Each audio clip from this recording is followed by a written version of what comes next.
사랑하는 형제자매 여러분, 오늘 우리는 잠시 일상의 분주함을 내려놓고 우리 영혼의 가장 깊은 호흡인 기도에 대한 영원한 지혜의 샘으로 함께 걸어가고자 합니다.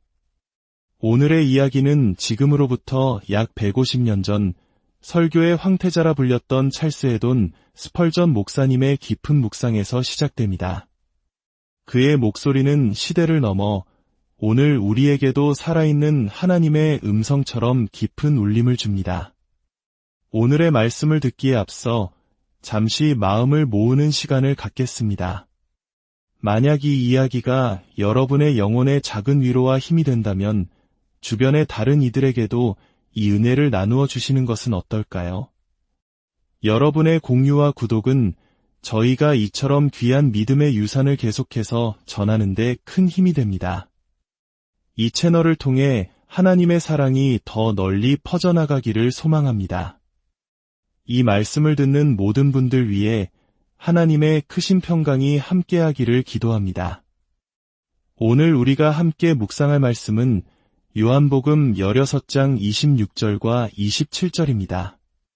그날에 너희가 내 이름으로 구할 것이요 내가 너희를 위하여 아버지께 구하겠다 하는 말이 아니니 이는 너희가 나를 사랑하고 또 내가 하나님께로부터 온 줄 믿었으므로 아버지께서 친히 너희를 사랑하심이라. 우리가 살아가는 지금 이 시대는 실로 엄청난 축복을 받은 시대이며 그 가치를 깊이 깨달아야 합니다. 때때로 하나님의 음성을 직접 듣고 눈에 보이는 형태로 그분을 만났던 구약의 족장들을 부러워할 필요가 없습니다. 오히려 우리의 눈과 귀는 복이 있습니다. 수많은 왕들과 선지자들이 그토록 보고 듣기 원했으나 허락되지 않았던 것들을 우리는 보고 들으며 살아가고 있기 때문입니다. 복음 시대의 문턱에 서 있었던 세례 요한이 여인이 낳은 자 중 가장 큰 자라 칭함을 받았을지라도 천국에서는 가장 작은 자라도 그보다 크다고 주님은 말씀하셨습니다. 우리는 지금 그 천국, 하나님 나라의 시대를 살아가고 있습니다. 비록 이 땅 위에서의 그리스도의 통치가 여러 가지 어려움으로 인해 그 영광이 가려져 보일 때도 있지만 하나님의 자녀된 우리는 감사해야 합니다. 온갖 슬픔과 부족함에도 불구하고 지금 이 시대는 위대한 자비와 높은 특권이 주어진 진정한 황금 시대이기 때문입니다. 저는 감히 우리가 사는 지금 이 시대가 예수님께서 인간의 몸을 입고 이 땅에 계셨던 그 장엄한 시대보다 더 높은 차원의 시대라고 말씀드리고 싶습니다. 우리는 흔히 예수님과 제자들이 함께했던 그 시절을 교회가 누렸던 가장 빛나는 시기라고 생각하기 쉽습니다. 하지만 실은 그렇지 않았습니다. 성령의 시대는 겸손하게 고난받으신 구원자의 시대보다 한 차원 더 높은 질서 속에 있습니다. 예수님께서 이 땅에 계셨을 때는 교회의 유년기와 같았습니다. 주님께서는 비유와 그림으로 제자들을 가르치셨고 그들이 감당할 수 없었기에 더 깊고 위대한 진리들은 잠시 뒤로 미뤄두셨습니다. 하지만 이제 성령께서 우리에게 오셔서 우리를 모든 진리 가운데로 인도하십니다. 성령께서는 그리스도의 것을 가지고 우리에게 보여주십니다. 예수님이 이 땅에 계셨던 때는 복음 시대의 여명, 동이 트는 새벽녘과 같았습니다. 물론 그분은 위의 태양이시지만 당시 제자들의 눈은 온전히 열리지 않아 그 영광의 일부만을 보았을 뿐입니다. 우리는 비록 예수님의 육신적인 임재를 누리지는 못하지만 그들보다 더 큰 빛을 받고 있습니다. 그 당시에는 그리스도의 사도들조차도 기도에 있어서는 미숙한 모습을 보였습니다. 오늘 본문 바로 앞에서 예수님께서는 그들에게 지금까지는 너희가 내 이름으로 아무것도 구하지 아니하였으나 라고 말씀하셨습니다. 우리는 주님께서 기도하셨다는 기록을 통해 차가운 산과 한밤중의 공기가 그분의 뜨거운 기도를 증언했음을 압니다. 하지만 제자들의 기도에 대한 기록은 거의 찾아볼 수 없습니다. 한 번은 그들이 주여 우리에게 기도를 가르쳐 주옵소서라고 말했지만 그들은 기도의 능력에 대해 거의 알지 못했던 것 같습니다. 하지만 이제 주님께서는 우리에게 기도하는 법을 가르쳐 주셨을 뿐만 아니라 우리의 연약함을 도우시고 말할 수 없는 탄식으로 우리를 위해 간구하시는 성령님을 보내주셨습니다. 이처럼 여러 면에서 우리는 그리스도 곁에 머물렀던 12제자나 가르치고 전파하며 병든 자를 고치도록 파송되었던 70인보다 훨씬 더 큰 복을 받은 사람들입니다. 그러므로 그리스도를 믿는 여러분, 여러분이 받은 이 특권을 소중히 여기십시오. 만약 자신의 처지를 한탄하고 있었다면 지금 여러분이 태어난 이 시대만큼 좋은 시기는 없었음을 아시기 바랍니다. 성령께서 이 땅에 오시어 교회 안에서 그 거룩한 영향력을 행사하시는 이 시대에 살아간다는 것은 하나님께서 여러분에게 주신 높은 영예입니다. 오늘 본문은 그날에 라는 말로 시작합니다. 바로 지금 우리가 살아가는 이 시대를 가리킵니다. 그리스도께서 갈보리 십자가의 끔찍한 죽음 이후 아버지의 우편으로 돌아가신 바로 그때입니다. 그분의 죽음으로 인한 슬픔은 이제 기쁨으로 변했습니다. 바로 그날에 오늘 우리가 나눌 이 축복들이 우리에게 주어지는 것입니다. 오늘 말씀을 통해 우리는 세 가지를 함께 나누고자 합니다. 첫째, 믿는 자의 매일의 훈련은 무엇인가? 그날에 너희가 내 이름으로 구할 것이요. 둘째, 믿는 자가 누리는 특권적인 위치는 무엇인가? 내가 너희를 위하여 아버지께 구하겠다 하는 말이 아니니 이는 아버지께서 친히 너희를 사랑하심이라. 셋째, 이 축복된 진리로부터 믿는 자가 내려야 할 자연스러운 결론은 무엇인가? 먼저 믿는 자의 매일의 훈련은 구하고 또 계속해서 구하는 것입니다. 구하는 것은 매우 단순한 행위입니다. 하지만 하나님께서 이처럼 단순한 구함에 주심이라는 약속을 더해주신 것은 얼마나 은혜로운 일인지요. 그분은 축복을 열망하라가 아니라 구하라고 말씀하셨습니다. 그것을 사들이라가 아니라 구하라고 하셨습니다. 너 자신의 노력으로 마침내 얻어낼 때까지 수고하라가 아니라 그저 구하라고 하셨습니다. 형제자매 여러분, 만일 천국을 구하는 것만으로 얻을 수 있고 천국에 이르는데 필요한 모든 것을 구함으로 얻을 수 있다면 누가 구하지 않겠습니까? 믿는 자가 다른 모든 일에 실패할지라도 구하는 일만큼은 결코 실패해서는 안 됩니다. 만약 우리가 하나님께 아무것도 구한 적이 없다면 우리는 결코 거듭나지 않았음을 확신해도 좋습니다. 기도 없는 영혼은 그리스도 없는 영혼일 수밖에 없습니다. 마음에 어려움이 있습니까? 성령께 지혜를 구하십시오. 가정에 필요한 것이 있습니까? 하늘에 계신 아버지께서 채워주실 것을 믿고 구하십시오. 영적으로 연약함을 느낍니까? 하나님께서 강하게 하실 것을 믿고 구하십시오. 영혼 깊은 곳에 간절한 소망이 오히려 큰 슬픔으로 이어지고 있습니까? 그 소망이 옳은 것이라면 이루어 주실 것이고 그 슬픔을 거두어 주실 것을 믿고 구하십시오. 구하는 것은 매우 단순하며 가장 단순한 구함이 가장 좋은 구함일 때가 많다는 사실에 주님의 이름을 찬양합시다. 하나님께 무엇을 구하는 데에 정해진 형식의 말이 필요한 것은 아닙니다. 여러분의 자녀들이 여러분에게 무언가를 원할 때 격식을 갖춘 요청서를 읽지 않습니다. 그들은 어린아이의 언어로 자신의 필요를 말하고 여러분은 그 말을 이해하며 그것이 옳고 적절하다면 들어줍니다. 하나님 앞에서도 똑같이 행하십시오. 우리는 종종 기도할 때 사용할 문구를 고르는데 너무 많은 신경을 씁니다. 하나님께서 화려한 수사법을 기뻐하시거나 우리가 은혜의 보좌 앞에 나아갈 때 우리의 화술에 주목하신다고 생각하십니까? 영어 장문 교사라면 여러분의 문장을 비평할지 모르지만 하나님은 여러분이 사용하는 단어보다 여러분의 갈망을 훨씬 더 중요하게 여기십니다. 학자라면 용어의 정확성을 따질지 모르지만 하나님은 여러분 영혼의 진실함을 주목하십니다. 자비의 보좌 앞에서처럼 마음이 자유로워야 할 곳은 없습니다. 그곳에서 여러분의 영혼을 남김없이 쏟아내십시오. 그것이 여러분이 드릴 수 있는 최고의 기도입니다.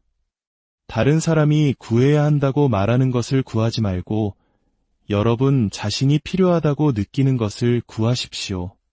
성령께서 여러분으로 하여금 굶주리고 목마르게 하신 바로 그것을 구하십시오. 아침이 밝아오면 그날에 필요한 자비를 구하고 하루가 저물어 잠자리에 들 때는 밤 동안 필요한 보호와 쉼을 구하십시오. 여러분의 목소리가 오직 하나님께만 들리는 은밀한 곳에서 구하고 혀는 움직일 수 없으나 오직 영으로만 하나님의 귀에 속삭일 때에도 구하십시오. 여러분이 원하는 축복이 너무 크다고 해서 구하기를 주저하지 마십시오. 주님은 위대한 하나님이시며 비록 여러분은 작을지라도 구하는 자에게 큰 것을 주시기를 기뻐하십니다. 또한 여러분의 무가치함 때문에 구하기를 꺼리지 마십시오. 여러분에게는 스스로의 의로움이 결코 있을 수 없습니다. 만약 무가치하다는 생각 때문에 지금 기도하지 못한다면 여러분은 영원히 기도할 수 없을 것입니다. 그러나 주님께서는 기도하라고 명하셨으니 기도하는 것이 마땅합니다. 그리스도 안에서 구하십시오. 모든 죄악과 스스로 깨달은 무가치함의 누더기를 입은 채로 하나님 앞에 나아와 구하십시오. 그것이 여러분이 해야 할 전부입니다. 구하라 그러면 너희에게 주실 것이요. 이 말씀은 자비의 보좌 위에서 하늘의 광채로 빛나고 있습니다. 그 말씀을 읽고 순종하십시오. 입을 넓게 여십시오. 하나님께서 채우실 것입니다. 주님께서는 제자들에게 구하는 것 외에 그의 이름으로 구하라고 말씀하셨습니다. 그날에 너희가 내 이름으로 구할 것이요. 이것은 가장 기쁨이 넘치는 구함의 방식입니다. 우리는 종종 기도 끝에 예수님의 이름으로 기도합니다. 라고 말합니다. 이는 예수님께서 행하신 일 때문에 저를 선대해 주십시오. 저에게는 긍정적인 응답을 보장할 만한 어떤 공로도 없지만 예수님께서 받으실 만하기에 저에게 주십시오라는 의미를 담고 있습니다. 이것은 좋은 기도 방식입니다. 하지만 더 나은 방식이 있습니다. 바로 그리스도의 이름을 사용하여 그의 이름 안에서 구하는 것입니다. 여러분이 다른 사람의 이름으로 가게에 가서 물건을 사고 그의 계좌로 청구해달라고 부탁받았을 때를 생각해 보십시오. 혹은 여러분이 종에게 특정 가게에 가서 내 이름으로 오는 것이면 무엇이든 그에게 주시오라고 말해두었다고 상상해 보십시오. 그 종은 돈이 한 푼 없을지라도 여러분의 권위를 힘입어 여러분 자신이 직접 갔을 때 얻을 수 있는 만큼을 얻을 수 있습니다. 이와 같이 예수님께서는 우리에게 아버지께 말할 때 내 이름을 사용하라고 말씀하십니다. 그 이름은 얼마나 큰 힘을 가집니까? 그리스도 자신만큼이나 큰 힘을 가집니다. 예수님의 이름이 가진 모든 능력, 아버지의 마음속에서 그 이름이 가진 모든 영향력을 우리는 기도 가운데 사용할 수 있도록 허락받았습니다. 하나님, 이전에는 아드님의 공로를 의지하여 구했지만 이제는 더 강력한 근거를 가지고 나아옵니다. 주님께서 친히 당신의 이름을 사용하라고 명하셨기 때문입니다. 주님께서 아들에게 행하실 것처럼 저에게도 행하여 주시기를 구합니다. 이것이 그리스도의 이름으로 구하는 기도의 특권입니다. 물론 이기적인 동기만으로 자신을 위한 무언가를 구할 때 그 거룩한 이름을 더럽혀서는 안 됩니다. 하지만 그 이름을 올바르게 사용할 때 우리는 예수님의 이름으로 기도하도록 허락받은 위대한 자유와 높은 특권을 누리게 됩니다. 이러한 기도는 언제 드려야 할까요? 본문은 그날, 즉 박해의 때에 드리는 기도라고 말합니다. 사람들이 여러분을 회당에서 쫓아내고 여러분을 죽이는 자가 하나님을 섬기는 일이라 생각하는 때가 올 것입니다. 한국의 초기 기독교인들이 겪었던 고난의 시기를 떠올려 보십시오. 일제강점기의 억압 속에서 혹은 전쟁의 폐허 속에서 우리의 믿음의 선조들은 기도를 붙들었습니다. 감옥에 갇히고 순교를 앞둔 그 순간에도 그들은 기도했습니다. 바로 그때 기도는 생생한 현실이 됩니다. 그때 드리는 기도가 바로 의인의 간구는 역사하는 힘이 크다는 말씀의 실현입니다. 또한 그날은 성령께서 그리스도의 제자들을 가르치시는 때입니다. 더 많은 빛과 깨달음을 하늘로부터 얻을수록 사람은 더 많이 기도하게 됩니다. 만약 어떤 소위 깨달음이라는 것이 사람을 기도에 게으르게 만든다면 그 빛은 어둠입니다.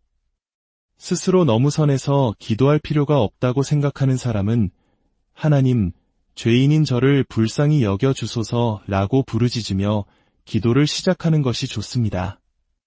우리를 기도하지 않게 만드는 것은 마귀에게서 온 것입니다.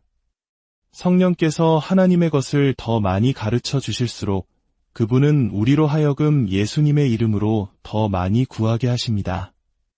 마지막으로 그날은 큰 기쁨의 날입니다. 너희의 슬픔이 기쁨으로 변하리라. 그날에 너희가 내 이름으로 구할 것이요 슬픔의 때가 기도의 좋은 시간임은 분명합니다.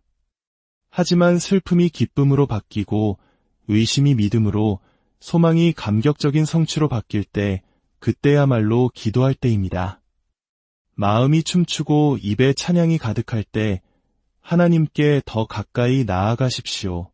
그분께서 가장 많은 것을 주셨을 때 그분께 더 많은 것을 구하십시오. 여러분의 삶에 좋은 소식이 가득한 날, 그 좋은 기회를 붙잡아 기도하십시오.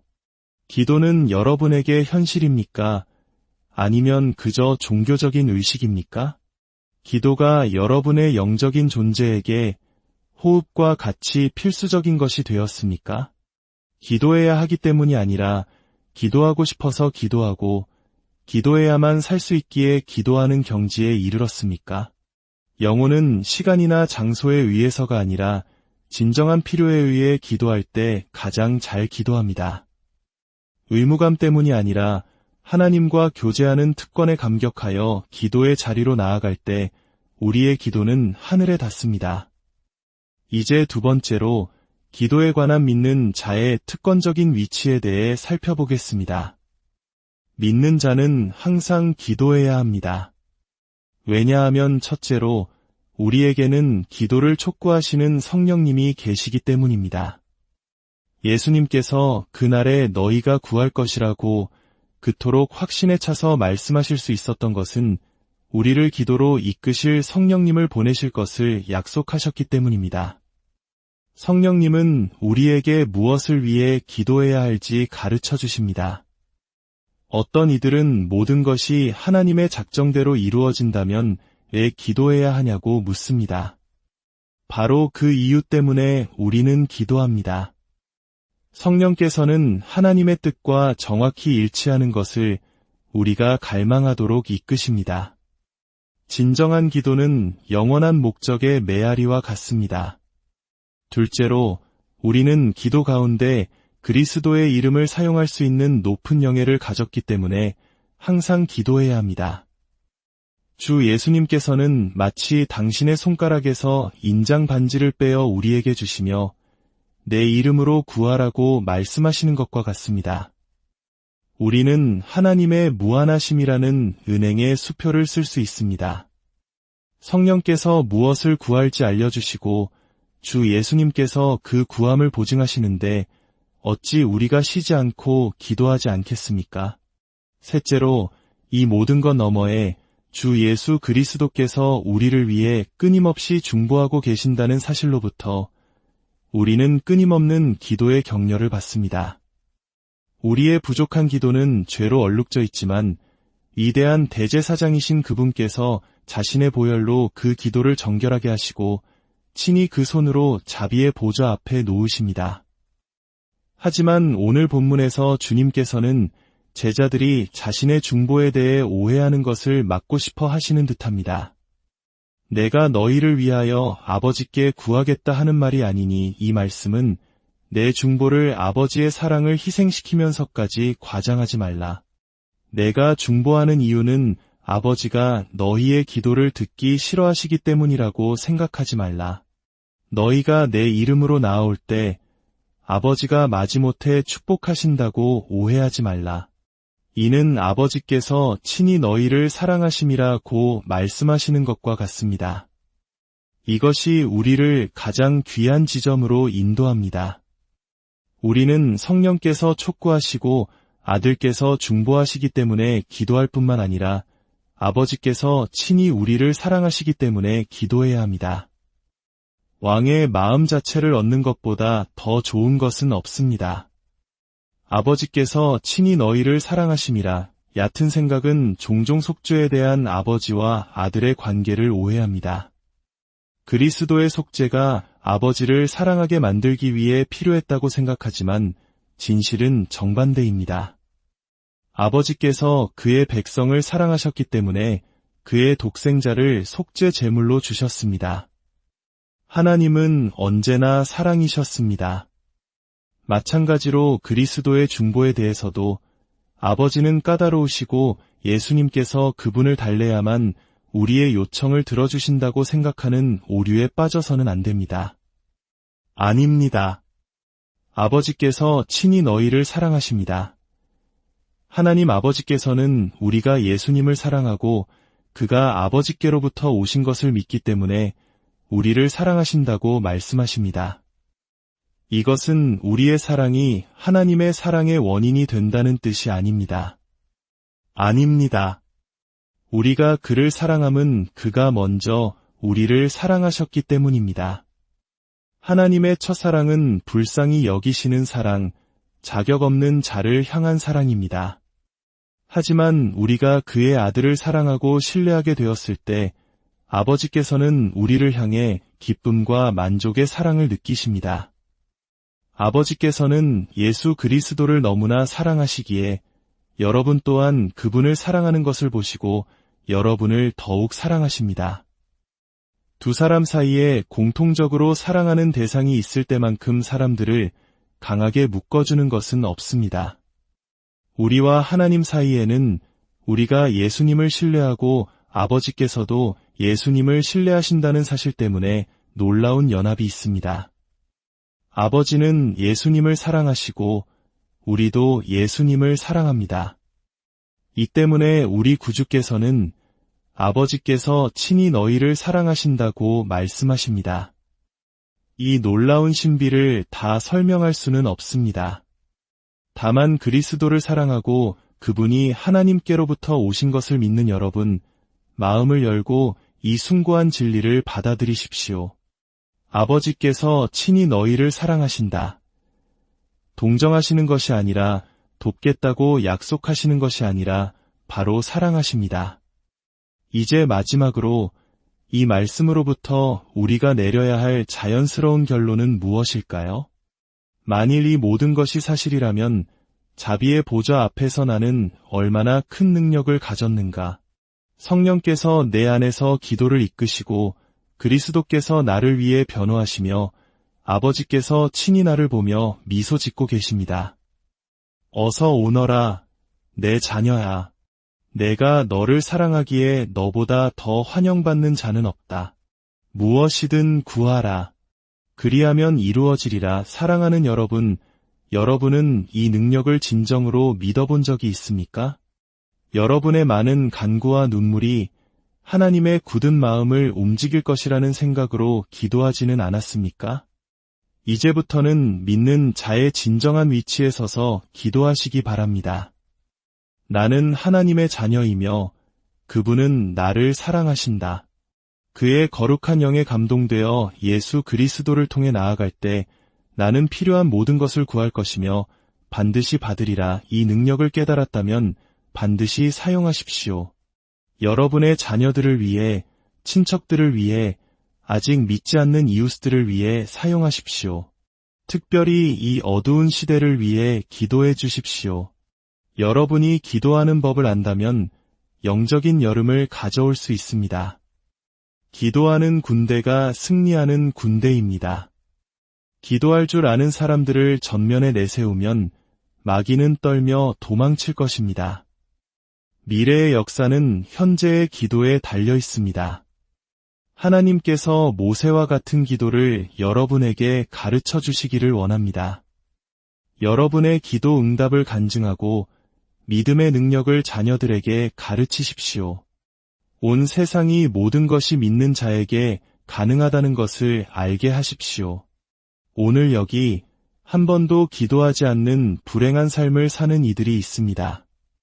하나님과 함께하는 능력이 없다면 다른 어떤 능력을 가졌든 당신은 무력합니다. 기도하지 않거나 마음 없는 형식적인 기도로 하나님을 모욕하는 자들에게는 그들이 반드시 기도하게 될 날이 올 것입니다. 그러나 그때는 그들의 기도가 응답받지 못할 것입니다.